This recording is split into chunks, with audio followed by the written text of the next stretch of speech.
할렐루야. 2021년도 우리가 8월 15일 주일 예배를 우리 하나님 앞에 영광과 찬양과 존귀함을 돌리도록 하겠습니다. 우리 다 같이 묵상 기도하심으로 우리 하나님 앞에 예배를 드립니다. 복 있는 사람은 악인의 꾀를 따르지 아니하며 죄인의 길에 서지 아니하며 오만한 자리에 앉지 아니하고 오직 여호와의 율법을 즐겨하며 그 율법을 주야로 묵상하는 자로다.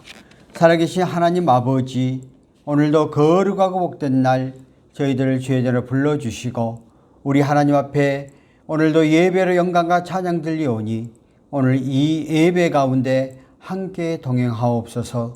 시종을 주 앞에 의탁하오며 예수님의 이름으로 기도함나이다. 아멘.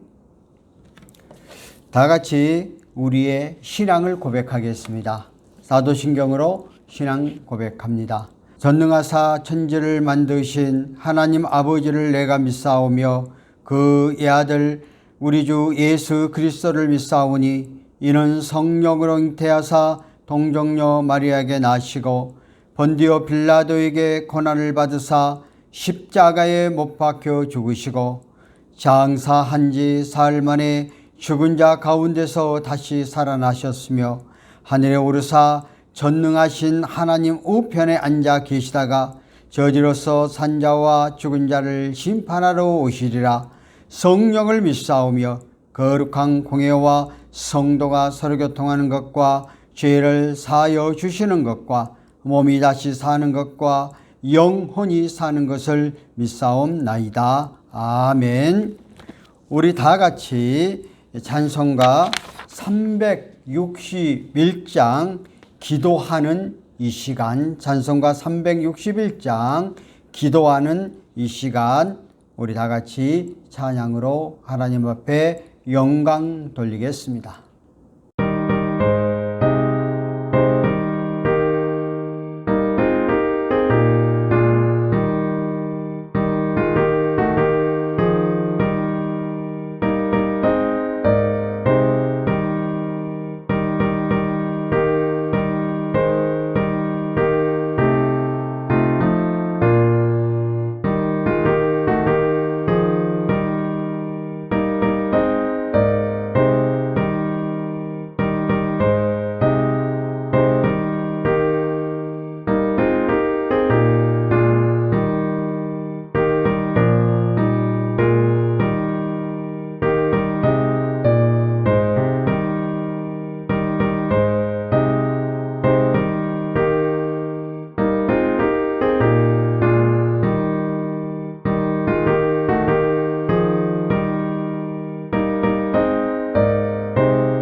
이 시간 우리 성시 교독문 7번 시편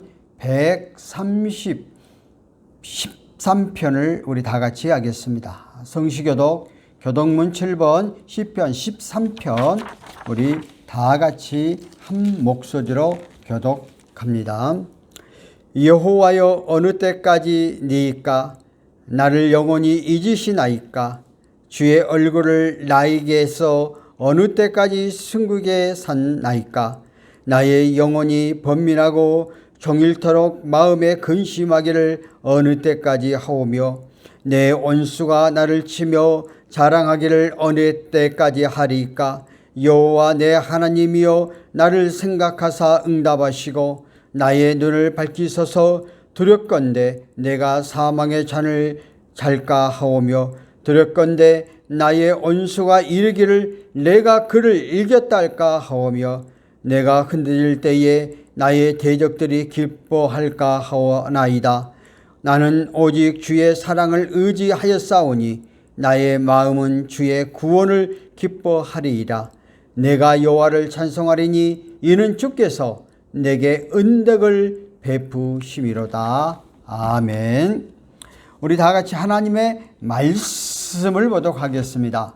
사도행전 우리 1장 12절부터 14절 말씀, 사도행전 1장 12절부터 14절까지 말씀, 신약성경 187쪽입니다. 신약성경 187쪽 우리 다 같이 한 목소리로 봉독하겠습니다. 제자들이 갈라몬이라 하는 산으로부터 예루살렘에 돌아오니 이 산은 예루살렘에서 가까워 안식일에 가기 알맞은 길이라. 들어가 그들이 유하는 다락방으로 올라가니 베드로, 요한, 야고보, 안드레와 빌립, 도마와 바도로메, 마테와 및 알포의 아들 야고보, 세로신 시몬 야고보 아들 유다가 다 거기 있어 여자들과 예수의 어머니 마리아와 예수의 아우들과 더불어 마음을 같이하여 오로지 기도에 힘쓰더라. 아멘. 오늘 이 시간 특별 찬양을 하도록 하겠습니다. 우리 강유란, 심소영 우리 자매가 우리 꽃들도라는 그러한 찬양을 하나님 앞에 영광 돌리겠습니다. 많은 은혜의 시간이 되어지기 바랍니다.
자, 오늘 이 시간 우리가 교회 소식을 하도록 그렇게 하겠습니다.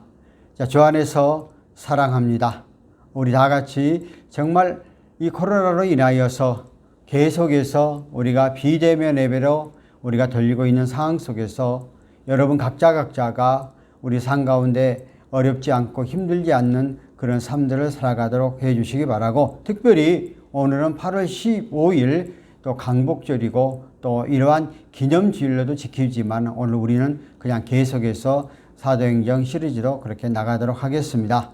늘 이런 여러 가지 어려운 이런 환경 속에서 여러분의 늘 건강에 유의하시고 각자 근무 현장 안에서 정말 어려움 당하지 않고 나가는 여러분이 모두가 되셨으면 좋겠고, 늘 우리가 정말 기도 제목을 공유하면서 함께 기도하면서 나가는 여러분이 되어서 하루속길 우리가 대면 예배로 우리 하나님 앞에 영광 돌리는 그런 시간이 되어졌으면 좋겠습니다. 오늘 특별히 우리가 계속해서 또 기도의 제목을 가지고 우리가 함께 기도하는 시간을 갖도록 하겠습니다. 첫 번째 나라와 민족을 위해 기도인데, 특별히 오늘은 8.15 강복절입니다. 하나님께서 이 나라를 해방시켜서 오늘 이때까지 이 민족을 이끌어 주신 것은 전적으로 하나님의 은혜인 줄 믿사오니 이 나라 이 민족 이 정자를 위해서 기도하는 여러분 되시고요. 두 번째는 15만 경찰관들을 위하여서, 또 세 번째는 2022 우리가 경비 단원들을 위해서 각자 기도하시고, 세 번째는 우리 각자 이렇게 힘들고 어려운 이런 상황 속에서도 우리가 우리의 삶의 현장 가운데 우리 믿음과 신앙을 잘 지키며 가정과 삶 현장 속에서 어려움이 없도록 우리 하나님 앞에 합심하여 기도하는 이러한 시간이 되어졌으면 좋겠습니다. 다 같이 한번 기도합니다. 살아계신 하나님 아버지, 은혜를 감사합니다. 이 나라 이 민족을 특별히 일제의 힘든 가정 속에서 저희들을 해방시켜 주시고 이 나라 이 민족이 온전한 나라로 오늘까지 이끌어가도록 이끌어 주시고 인도해 주신 하나님 감사합니다. 특별히 오늘 8.15를 맞이하여서 정말 우리의 강복의 간격을 우리 삶 속에 느끼게 하시고, 특별히 주권을 운행하시는 하나님 아버지, 우리 이 민족을 기억하여 주옵소서. 오늘날까지도 험한 상 가운데 속에서 이 민족이 달려왔사오니 앞으로의 모든 사역 가운데 속에서도 주님 함께 동행하여 주어서 우리의 상 가운데 참으로 승리하는 귀한 시간 되도록 역사하여 주시고, 이 민족을 특별히 불쌍히 여겨주셔서 정말 세계의 복음의 선도 기지가 되어지는 이 민족 되어지게 하시고, 특별히 이정자를 장중에 붙잡아줘서 그들이 하나님을 두려워하고 하나님의 창조 질서 안에 이 나라를 올바로 이끌어가는 모든 이정자들 되게 하여 주옵소서. 특별히 머릿속에 간절히 간구하옵기는 우리 경찰관들을 기억하여 주옵소서. 경찰관들에게 많은 정말 이 힘을 실어주고 또 많은 일들을 맡겨주었사오니 우리 경찰관들이 이러한 일들을 잘 감당하여 정말 민중의 지팡이가 온전히 되어지도록 그들에게 늘 하나님의 지혜와 하나님의 능력을 덧입어 주시옵소서. 그래서 우리나라 백성들을 정말 함께 해가는 민중의 지팡이로서의 사명들을 잘 감당하도록 역사하여 주옵소서. 특별히 머릿속에 간절히 간구하옵기는 2022 경비단을 기억해 주옵소서. 그 묻을 때 이 무더운 날씨 가운데 속에서 정말 늘 건강 지켜주시고 한 사람도 어려운 일 없도록 도와주시고 각자의 현장 안에서 하나님의 보호하심과 인도하심 속에 승리하게 하여 주시고, 우리 단장님 이와 또한 모든 직원들을 붙잡아 주어서 늘 승리하는 그런 시간만 되어지도록 역사하옵소서.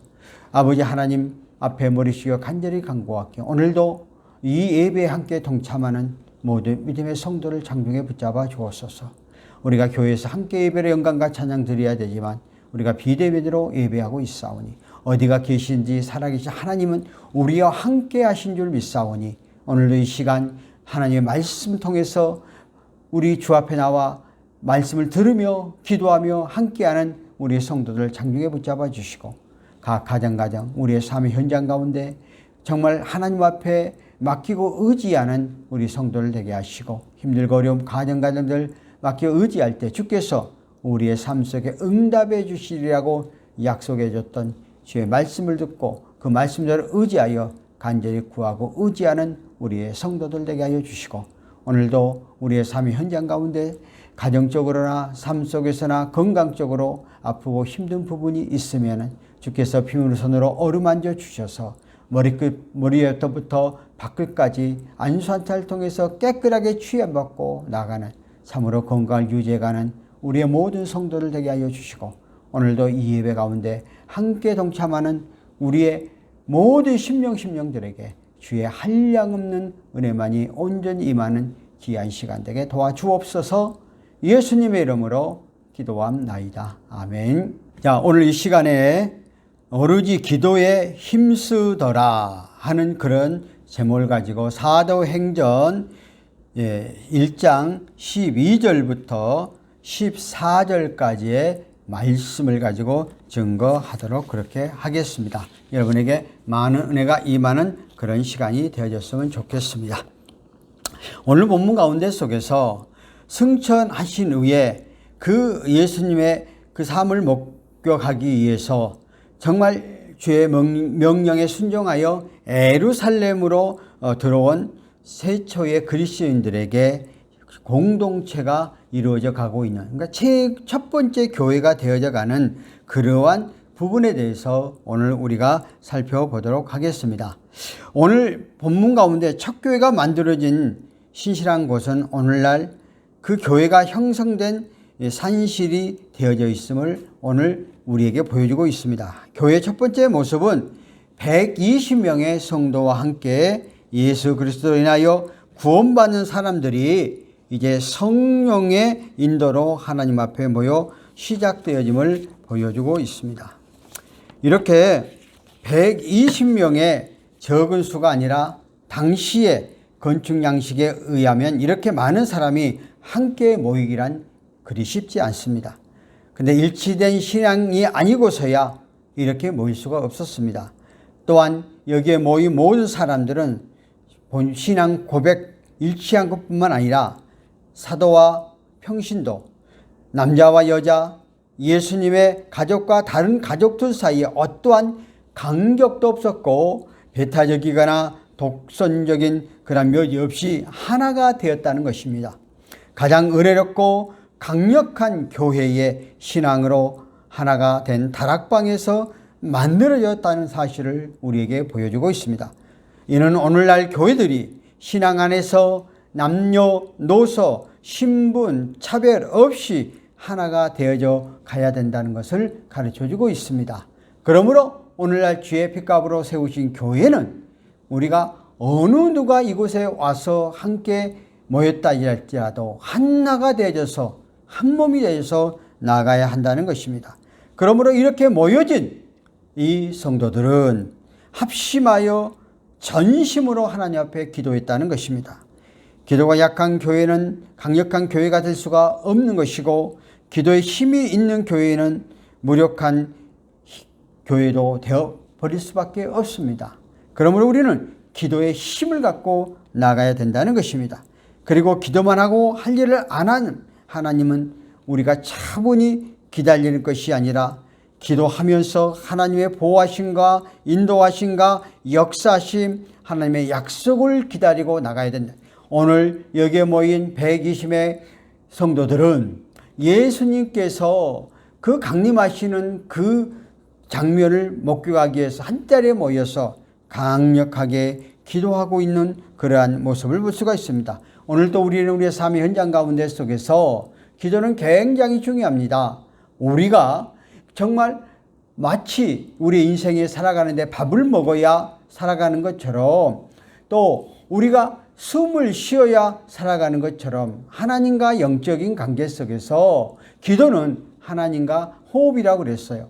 그래서 오늘 하나님과 관계가 기도를 통해서 온전히 이루어가고 있다 하는 것들을 우리에게 가르쳐주고 있습니다. 그러므로 우리가 열심히 기도하고 의지하면 성령의 역사하심을 통해서 내가 무엇을 해야 되고 어떻게 나가야 하고 어떠한 삶을 살아갈 것에 대해서 우리의 삶 가운데 속에서 가르쳐주고 있다는 것이에요. 그래서 초대교회가 가장 모여서 교회가 형성되어지면서 기도하기에 힘썼고 기도를 통해서 성령의 강력한 역사를 그들이 체험하고 그 이후에 그 하나님의 나라 확장을 위해서 복음을 증거해서 최선을 다해서 나갔던 우리의 초대교회의 모습을 보면서 오늘 저와 여러분도 우리의 삶의 현장이 대단히 정말 여러 가지 환경과 여건 사항이 옛날에 비해 좋아졌지만 또 우리가 코로나로 인하여서 이 공무원이라든가 월급을 매달 받는 사람들은 그 어려움을 못 느끼겠지만은 사실 삶의 현장 가운데 속에서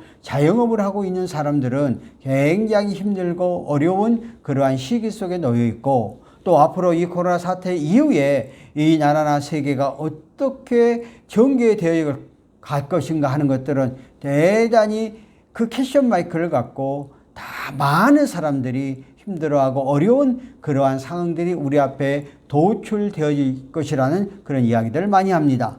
이런 상황 가운데 속에서 또 오늘 특별히 8월 15일 정말 강복주일을 맞아서 많은 교회들이 강복주일 기념예배도 드리지만은 이 민족을 오늘까지도 우리를 이끄시고 인도했던 하나님, 오늘까지 축복해줬던 그 하나님의 은혜를 생각해 보면서 앞으로 우리나라, 우리 백성들, 이 민족이, 우리 한국교회가 어떻게 앞으로 개척해 나가고 헤쳐나가며 이 어려운 시기를 잘 극복하여서 정말 하나님이 우리에게 맡겨준 사명들을 잘 감당해 나갈 것인가 하는 그런 문제들을 이럴 때 더 깨어서 근신하여 살아계신 하나님 앞에 기도하고 의지해야 하는 저와 여러분이 되어졌으면 좋겠고, 특별히 우리가 코로나를 인하여서 정말 교회 안에서 온전히 예배를 드리지 못하는 이 시대에 더 하나님 앞에 기도하고 의지하여 우리의 신앙과 믿음과 영성을 회복하고 하나님의 관계가 우리의 삶 가운데 속에서 온전히 회복되어져 가는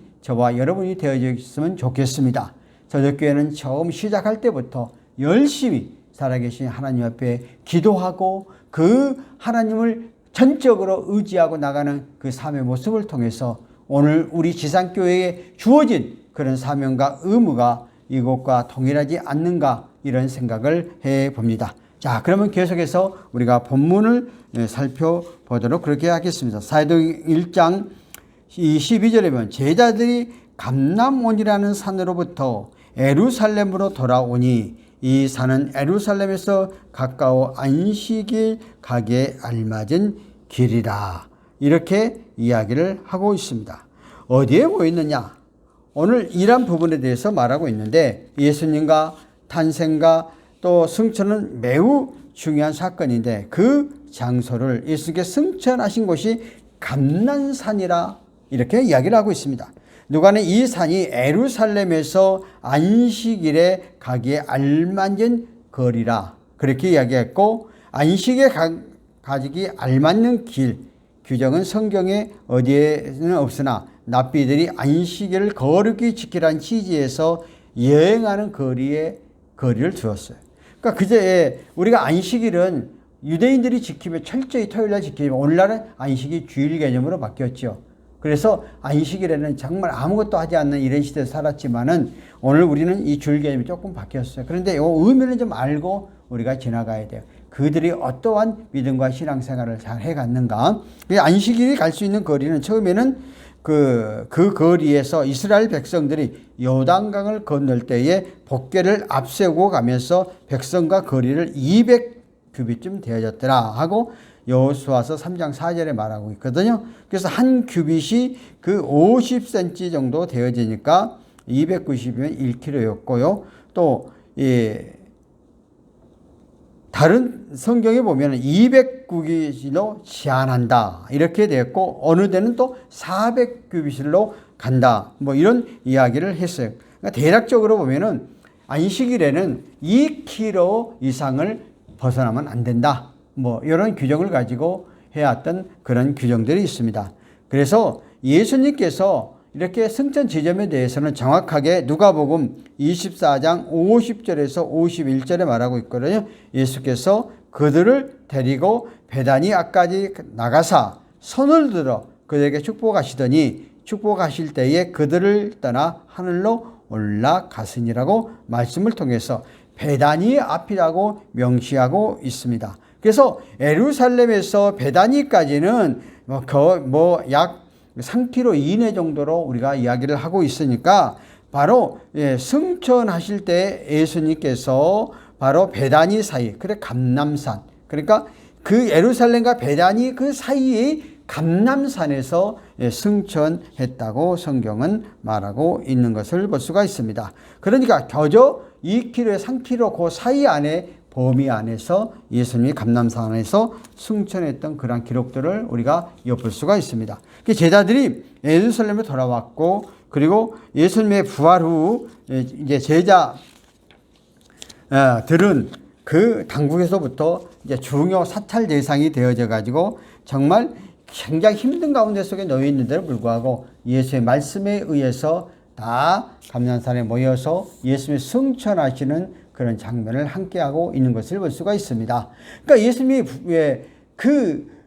십자가에 돌아가신 이후에 제자들이 흩어졌다가 다시 예수님께서 승천하시는 감람산으로 모이라는 그 말씀 속에서 자기들의 목숨을 위협을 물리치고 다시 함께 모여드는 철저하게 예수의 말씀대로 실천해가는 그러한 우리의 성도의 모습들을 볼 수 있는데, 오늘 저와 여러분들도 우리의 삶의 현장 가운데 속에서 어떤 환경과 여건과 상황들이 바뀌어지면은 내가 믿음을 잃어버리고 또 믿음 생활을 온전히 지키지 못하고 또 세상의 면목과 안목과 여러 가지 두려움 때문에 신앙생활을 올바르게 하지 못한다면은 이것은 대단히 잘못된 그러한 삶들이 아닌가 생각합니다. 지금 코로나로 인하여서 교회에 와서 대면 예배 못 드린다고 해가지고 내가 예배를 망각해버리고 주일을 망각해버리고 하나님이 해야 될 의무를 소홀히 한다면은 이것은 참된 성도가 아니라는 거예요. 이렇고 힘들고 어려울 때 더 하나님 말씀 가운데 속에서 우리가 귀를 기울이고 나가는 것이 필요합니다. 오늘 초대교회 성도들이 그 예수님이 십자가에 못 박힌 이후에 엄청난 핍박이 있는데도 불구하고 다시 그들이 예루살렘에 모여서 그 함께하는 그 신앙의 모습을 우리가 살펴보는 것 굉장히 중요합니다. 오늘 우리에게 주어진 의미가 대단히 중요하다 하는 사실을 우리가 기억하고 나가는 그런 삶들이 되어졌으면 좋겠습니다.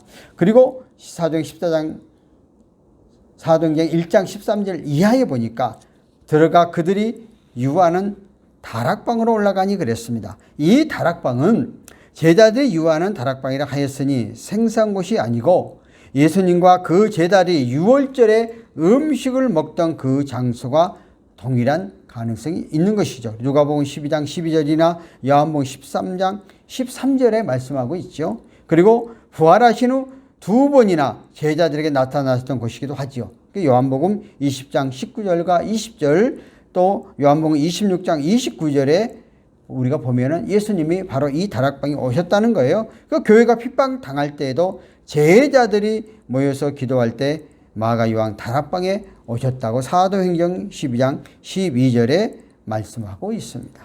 이렇게 볼 때 예루살렘 교회의 산실은 결국 다락방에서 시작되어졌다 하는 것에 대해서 말씀하고 있는 것을 볼 수 있습니다. 그러므로 이 다락방은 화려한 곳이 아닙니다. 누추한 곳이죠. 오늘날 같이 교회나 성당이 화려하게 꾸며진 장식된 건물이 아니라 가장 평범한 개인집에서 아마 큰 방 정도에 해당될 거예요. 거기에서 초대교회의 그 발상지가 시작되어졌다는 것입니다.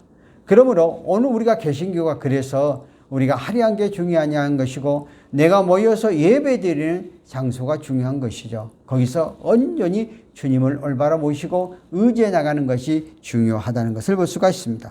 그리고 잘 알려지지 않은 장소였죠.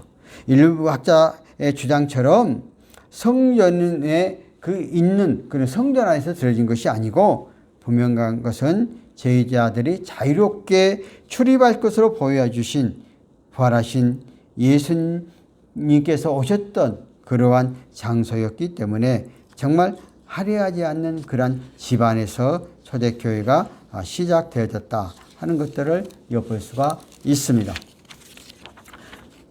또 아울러서 협소한 장소였다. 주님께서 개인의 집, 큰 집, 그러니까 큰 그러한 장소가 아니라 이런 이 조그만 집 안에서 성령 강림이 임하게 되었다 하는 것들을 볼 수가 있고, 그래서 오늘날 우리는 화려하고 큰 교회가 중요한 것이 아니고 우리가 모여있는 현재 처소 안에서 어떠한 마음을 가지고 어떻게 하나님 앞에 예배하는 것이 중요하다는 것이죠. 그리고 여기는 거룩한 곳으로 결국 되어진 것이죠. 주님이 임재하는, 성령이 임재하는 그 장소가 바로 거룩한 것이라는 거예요. 그래서 오늘날 우리가 주님의 핏값으로 세우신 교회가 비록 건물이 협소하다 할지라도 십자가를 걸어놓고 성부와 성자와 성령의 이름으로 예수 그리스도가 선포되어지는 그 장소가 교회이고, 그것은 바로 거룩한 것이라는 것입니다.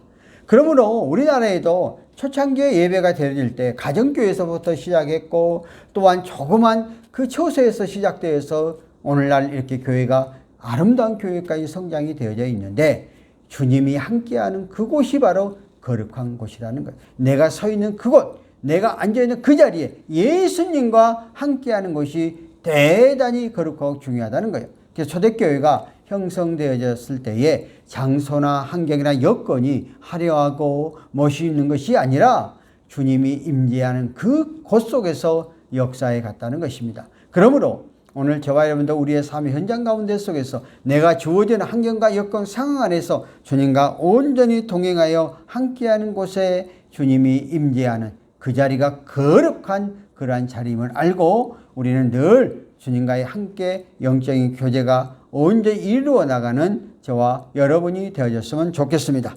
자, 그러면 그 수가 얼마 모였느냐? 사도행전 1장 15절 상반절에 모인 무리수가 약 120명이었더라 그랬어요. 그러니까 초대교회가 120명 성도들에 의해서 다락방에서 예수님의 탄생교회가 형성되어졌다는 것입니다.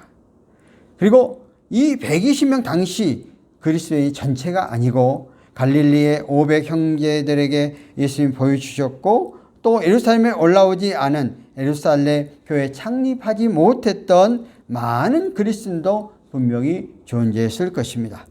그래서 이때 당시에 모인 사람들이 120명이었다 하는 것을 볼 수가 있습니다. 그러므로 여기에 모인 사람들이 어떠한 특별한 능력이나 또한 특별한 공을 세운 자들이 아니라 하나님의 아들을 믿고 의지해 나가는 그러한 모든 사람들이, 예수 그리스도를 나의 구세를 고백하고 의지하는 사람들이 그 안에 모여 있었다는 것입니다. 우리가 가진 것을 가치가 있고 뜻이 있는 곳에 쓰임이 있는 것을처럼 우리 하나님께서는 그 초대교회가 세워질 때에 120명의 사람들이 각자의 다양성 가운데 속에서 역사하고 있다는 것을 볼 수가 있습니다. 그러므로 저와 여러분들 우리의 삶 가운데 속에서 교회가 어느 곳에 있든지 주님이 함께하는 곳이 임재하는 곳이기 때문에 너무나 귀중하고 소중하다는 사실을 알고, 많은 숫자가 모인 것이 중요한 게 아니라 모인 사람들의 마음의 자세가 중요하다는 거예요. 이 성경은 두세 사람 모인 곳에서 내가 너와 함께하리라고 말씀하고 있는 것을 볼 수가 있습니다. 자, 그러면은 우리 초대교회 구성원들 어떤 사람들에 의해서 출발했는가?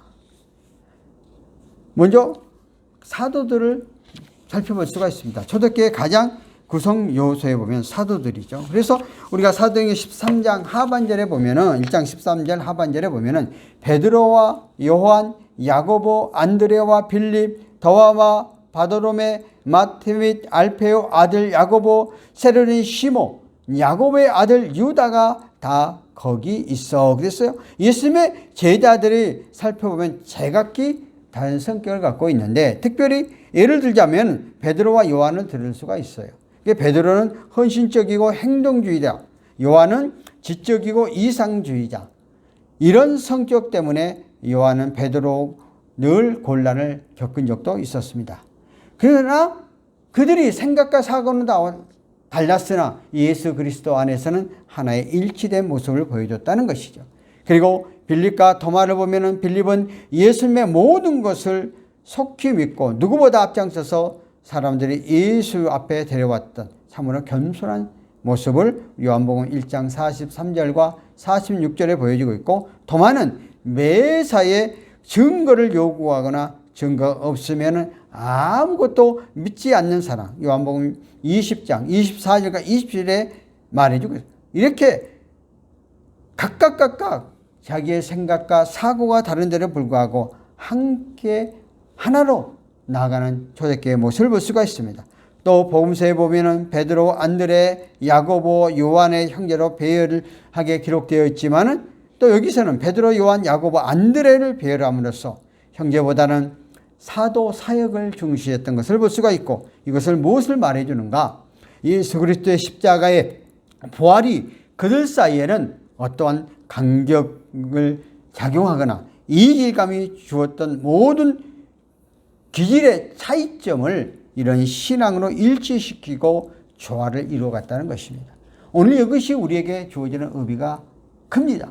오늘 교회 안에는 각자 성격이 다른 사람, 환경이 다른 사람, 고향이 다른 사람, 또 학벌이 다른 사람, 여러 사람들이 모여 있는데 각자의 자기 색깔만 내버리면 다툼밖에 이루어지지 않는데, 예수 그리스도를 믿고 하나님의 백성으로 축구해가는 사람들이 한 정점이 되어진다면 이러한 것들에 대해서 문제가 되어지지 않는다는 거예요. 초대교회가 이렇게 출발했기 때문에 오늘날 우리가 지어진 지상교회도 이러한 문제가 되어서는 안 된다 하는 것을 볼 수 있습니다. 그런데도 불구하고 오늘 교회가 다툼과 분쟁과 분열이 있어져서는 이러한 초대교회 같은 그런 예수님의 중심, 성령님의 인도하심 따라서 가지 아니하기 때문에 이러한 현상들이 나타난다는 것을 보면서 우리는 초대교회가 어떻게 추구해가는 것을 보면서 우리 각자가 내 성질대로, 내 생각대로, 내 마음대로 되어지는 것이 아니라 예수님의 중심으로 모든 사역들을 온전히 하나로 이루어나가는 우리의 삶들이 되어져야 될 줄 믿습니다. 사도행전 1장 14절 상반절에 보면 여자들과 예수의 어머니 마리아와 예수의 아우들과 더불어, 여기에 여인들이 언급하고 있는 그러한 모습을 볼 수가 있습니다. 여인들의 이름은 다 기록되어지 않았지만은 복음서를 통해 유추해 볼 때에 막달라 마리아, 또 요한나, 또 마리아 이런 식으로 해서 수산나지, 수산나. 그러니까 막달라 마리아, 또 요한나, 수산나, 이 세 여인들이 나오죠. 뭐 그분들이 앞에다 마리아자가 들어갔으니까 다 똑같이 헷갈리는데, 정확하게 하면은 이렇게 세 사람들이 있는데, 이 사람들은 평소 예수님을 정말 헌신적으로 섬겼고 헌신적으로 의지했던 여인들 가운데 속에서 하나 아닌가 생각합니다. 오늘날도 마찬가지예요. 여자분들이 정말 훨씬 더 신앙과 성김과 봉사의 정신을 훨씬 잘하고 있는데, 뭐 이때 당시에도 이 여자 세 분의 여자들이 예수님을 정말 잘 섬기고 보살피고 의지했던 것을 볼 수 있습니다. 특별히 우리 본문 가운데 속에서 예수님의 어머니 마리아를 우리가 한번 살펴볼 수가 있습니다. 예수님의 승천한 이후에 마리아는 최고 높은 자리를 결코 요구하지도 않았죠. 오늘날 가톨릭에서는 그 마리아를 예수님보다 막 위에를 놓고 그 마리아를 섬기고 이렇게 가지만은, 우리 성경에 어디를 보아도 마리아가 스스로가 높임을 갖지 않았던 것을 볼 수가 있습니다. 오늘 본문 가운데 속에서 마리아의 이름은 사도들과 다른 여인들을 제명한 다음에 기록한 것을 보았을 때에, 오늘 예수님의 어머니 마리아 본인의 의사일 수도 있겠지만은, 오늘날 가톨릭이 하는 것과 같은 우리가 오류를 막자, 그러니까 예수님을 높여야 되는데 마리아를, 다른 인물을 높이는 이런 것들을 막고자 하는 성령님의 역사하심이 이 말씀 속에 있지 않았는가 생각을 해보면서, 오늘 마리아는 예수님 아들을, 육신의 아들인데도 불구하고 예수님을 메시아로 인정을 하고 구주로 받아들이고 다른 자녀들과 함께 기도하는 참으로 겸손한 모습을 우리에게 보여주고 있습니다. 아울러 예수님의 아우들이라고 오늘 성경은 말하고 있잖아요. 야고보, 예수님의 요셉, 시몬, 유다, 그리고 여동생 2명이 포함되어 있는데, 그들도 예수님께서 지상사역을 할 때는 예수님이 구세주로 믿지를 않았지만은, 그러나 예수님의 죽음 이후에 부활하심을 통해서 그때부터 예수님을 정말 하나님의 아들, 우리의 구세주로 믿고 나가는 예수님의 모든 그 형제들의 모습을 볼 수가 있고, 특별히 야고보는 예수님의 바로 밑에 동생인데 예루살렘 감독까지 임명받아서 예루살렘에서 복음을 전하다가 순교했던, 또 야고보서의 저자이기도 하는 이런 모습을 보면서 오늘 최초의 그 초대교회 구성원들이 사도들이나 또는 여인들이나 예수님의 형제자 어느 한 사람도 자기의 목적 기득권을 내세우지 아니하고 주의 영광을 위해서 나가는 그러한 모습을 볼 수 있습니다. 그래서 사도와 평신도 간의 일치, 오늘날 우리 교회 안에는 중직자와 평신도, 목회자와 평신도 간에 이러한 갈등 구조들이 있는 그런 경우가 우리는 많이 보지 않습니까? 그 어떠한 직책이 권력이라고 그것을 가지고 서로 간에 다투고 분열하는 모습을 볼 수가 있었는데, 오늘 초대교회는 이러한 면이 없었다는 것입니다. 사도나 평신도나 동일하게 예수님을 믿고 의지하고 섬기는 것을 동일하게 여겼다는 거예요. 우리는 수평적인 구조 속에서 우리가 이루어졌다는 걸 알아야 돼요. 목사가 있고 또 강도사가 있고 전도사가 있는데, 이것은 그 하나님의 말씀을 가르치는 은사고, 장로, 안수집사, 권사, 또 집사가 있는데 이것은 평신도로 섬기도록 되어 있는 것이요, 어느 직책에 높나비가 있지 않는다는 사실을 우리가 각각 사역적인 면에서 최선을 다해서 서로 협력하여 아름다운 교회가 형성돼 나가도록 이러한 직분을 주셨다는 것이지, 직분이 어떠한 감투가 아니고 서열이 아니라는 것을 우리는 알아야 됩니다. 그리고 오늘 보면은 남자와 여자가 일치했다. 초대교회 그때 당시만 해도 남자 우성주의였잖아요. 성경에 보면은 여자의 이름을 계수도 안 했고, 과거에 우리나라에서도 여자에 대해서는 잘 인정하지도 않았던 그런 시대였잖아요. 그러나 지금에 와서는 이 사회적으로나 보면 남녀가 평등하고 동일한 대접을 받아야 되는데, 벌써 2000년 전에 예수님 시대에 벌써 남녀 간의 차별함이 없고 동등한 그런 관계 속에서 모든 걸 이루어졌다 하는 것을 볼 때에, 가장 민주주의를 앞장서서 인권을 가장 존중했던 우리 예수님의 모습을 우리는 볼 수가 있습니다. 그리고 옛 제자와 또 새롭게 교회에 와서 그 믿음을 갖고 나가는 사람들과의 조금도 차별함이 없었다는 거예요. 우리는 가끔가다 교회 하면 먼저 믿고 나중에 오고, 직장 안에서도 먼저 온 사람과 나중에 온 사람, 경력 가지고 싸우고 다투고 분쟁하고 분열하는데, 교회는 내가 20년, 30년을 다녔다 하죠. 이제 새롭게 교회를 왔다는 초신자랄지라도 간격이 없이 서로 간에 유무상통하며 서로 아끼며 서로 사랑하는 이러한 아름다운 교회의 모습이 되어져야 된다는 거예요. 초대교회가 우리에게 그러한 모습을 볼 수가 있고요. 또 오늘 예수님의 가족들이 많이 있었는데, 예수님의 가족들, 어머니부터 시작했고 동생들까지도 절대 자기의 주권과 자기의 주장과 자기의 의를 내세우지 않았다는 거예요. 오늘 우리 교회 안에 가끔 가다 보면은 내가 누가 가깝고 내가 뭐를 해놨고 이렇게 해가지고 분열을 시키는데, 결단코 그렇게 해서 안 된다는 것이죠. 내가 기득권을 갖고 있으니까 어떤 것들을 요구해서도 안 된다는 것이죠. 그래서 교회는 독선적이고 배타적인 조직체가 되어서는 안 된다는 것입니다. 가장 의례롭고 이루어지는 하나의 공동체가 되어야 된다는 것입니다. 교회는 소박한 다락방을 창립 장소로 삼고 출발했고, 교회 구성원들의 신앙은 하나같이 겸손했다는 사실이고, 그리고 중요한 것은 어머니 마리아의 신앙의 자세이죠. 신앙으로 자녀들을 데리고 나가서 자기에게는 아들이요 자녀들에게는 형, 오빠인 예수님을 메시아로 믿도록 했다는 것입니다. 그러므로 부모님들이 이러한 마리아의 신앙 자세를 본받아 그 자녀들도 올바른 믿음을 갖고 나갔던 것처럼, 오늘도 우리의 삶 안에서는 하나님을 섬기고 의지해가는 그런 믿음의 신앙들이 우리의 삶 속에서 흔들리지 않고 나가는 것들이 중요하다는 것입니다.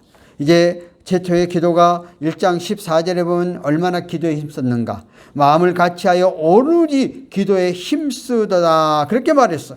처음 세워진 교회가 마다 다락방에 모이면 기도하기 시작했다는 거예요. 너무 중요한 거죠. 기도로 시작했다는 거고, 그 다음에 합심하여 기도했다. 한 마음 한 뜻으로 기도했다는 거예요.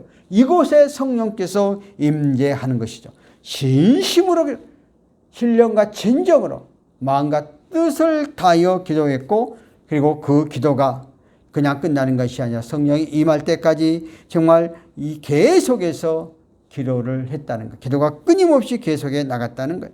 오늘 저와 여러분들도 우리의 지상교회가 온전히 살아가는 어떤 환난과 역경과 힘든 일이 있다 할지라도 살아계신 하나님 앞에 나의 삶을 맡기고 전심전력을 다해 기도하고 의지하면 하나님은 우리의 기도, 우리의 삶에 그것을 아시고 응답하시는 거예요. 가끔가다 많은 사람들은 하나님은 나의 형편과 처지를 아시니까 그냥 나에게 주시겠지. 절대 그러지 않습니다. 하나님은 우리가 형편과 처지를 알지만 구하고 의지한 자에게 주신다는 거예요. 여러분들은 자녀들이 있어요. 자녀들이 때로는 내가 봤을 때 저희가 뭐 필요한 것 같은데, 그런데 마음으로 짐작을 하지만은 그 자녀가 나에게 달라고 하지 않으면 주지 않아요. 줄 수도 없어요. 그런데 그 자녀가 끊임없이 부모에게 어떠한 것을 달라고 요구하면은 줄 수밖에 없는 게 부모예요. 때로는 주고 싶지 않아도 저희가 아닌 것 같아도 계속해서 달라고 말을 하면 부모는 자식에게 모든 걸 주는 것처럼 하나님의 우리의 관계의 원리가 똑같다 하는 사실을 알고 우리의 삶 속에서 정말 기도를 끊이지 않고 나가는 저와 여러분이 되어지기를 바랍니다. 그래서 우리 교회는 정말 역사의 중심적인 교회, 우리에게 주어진 주님의 지상명령인 사명을 잘 감당하고 우리의 삶 가운데 속에서 늘 하나님과 영적인 호흡이 끊어지지 않고 나가는 그러한 교회가 될 때 하나님은 우리의 공동체 안에 놀라운 역사로 우리의 삶을 책임져 주실 것입니다. 자, 여러분들 이러한 믿음과 확신 속에서 나가는 우리 모두가 되어졌으면 좋겠습니다. 하나님 아버지 은혜를 감사합니다. 오늘도 이 시간 저희들이 하나님 앞에 나와 말씀을 통해서 초대교회와 같은 그러한 기도에 산실되게 도와 주옵소서. 예수님의 이름으로 기도합나이다. 찬송가 620장 여기에 모인 우리 620장 여기에 모인 우리 찬송하신 후에 우리가 헌금을 주 앞에 봉헌하고 이제 하도록 그렇게 하겠습니다.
이 시간 이제 봉헌 기도를 합니다. 살아계신 하나님 아버지, 오늘날 복된 날 저희들 주의전을 불러주시고 우리 하나님 옆에 나와서 예배로 영광과 찬양 드리게 해주시니 감사합니다. 오늘도 우리가 정성 들여 주 앞에 드려진 예물이 있사오니 주님 연락해 주시고 이 예물이 하나님 영광을 위해서 귀하게 쓰임받게 하여 주옵소서. 열의아란을 드리는 손길과 감사예물 드려진 손길, 주일원금 드려진 손길, 기타 예물 드리는 손길들을 그 마음과 그 중심으로 하시고 한량없는 은혜로 축복하옵소서. 예수님의 이름으로 축복하며 기도합나이다. 아멘. 지금은 우리 주 예수 그리스도의 은혜와 하나님 아버지의 사랑과 성령님의 교통 내조 충만하심이 이 나라 이 민족 위에, 특별히 15만 경찰관들 머리 위에, 202 경비단 위에, 오늘 이 시간 함께 예배로 영광과 찬양 드리는 우리 민족의 권속들 머리 위에 지금으로부터 영원토록 함께 계실지어다. 아멘.